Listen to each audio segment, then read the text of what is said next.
Gustav Klimt, Egon Schiele, and Oskar Kokoschka returned to the classic pictorial genres of the portrait, but used them in a completely new and unprecedented fashion to explore these pressing issues of gender.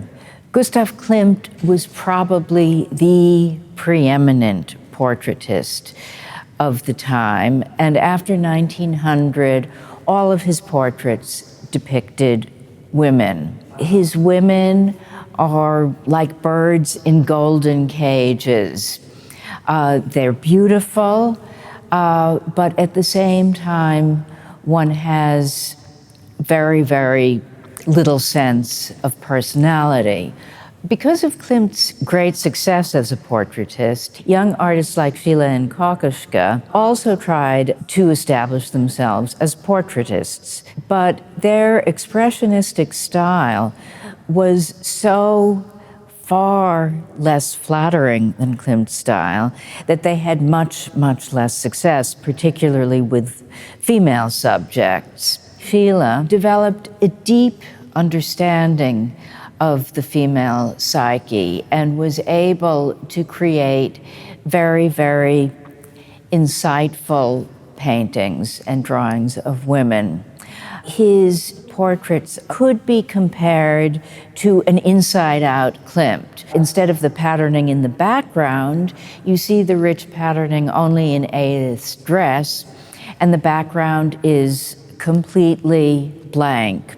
Oskar Kokoschka was less interested in the individual personalities of his sitters. He was looking to project a kind of spiritual commonality, to transform her into the status of an art object. You can see that Klimt, Schiele, and Kokoschka shared a belief in romantic love as a spiritual union between two people sealed by erotic passion. Their paintings present a relatively sanitized and idealized view of love, whereas in their works on paper, which were at the time much more private than their paintings, they are far more erotically explicit. The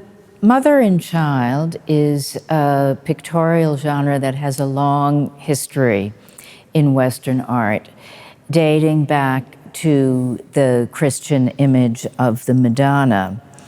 But even in secular versions of the subject, the mother has a presumed aura of virginity and chastity. Association of procreation, maternity, and sexuality was very much an artistic taboo at the turn of the century. It was a cause for enormous outrage. For men at the turn of the 20th century, relationships with women involved a combination of fear and attraction that could only be resolved through an assertion of dominance.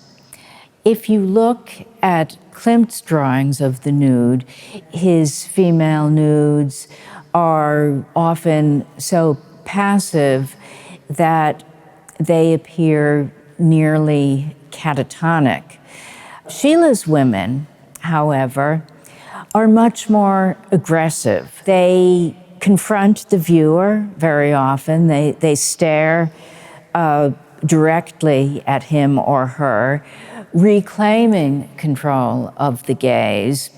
Kokoschka, of the three artists, had the most trouble asserting his dominance over women. You find this reflected in his nudes, which, for the most part, have none of the erotic frisson that you see in the nudes of Klimt and Schiele, and sometimes really are downright ugly.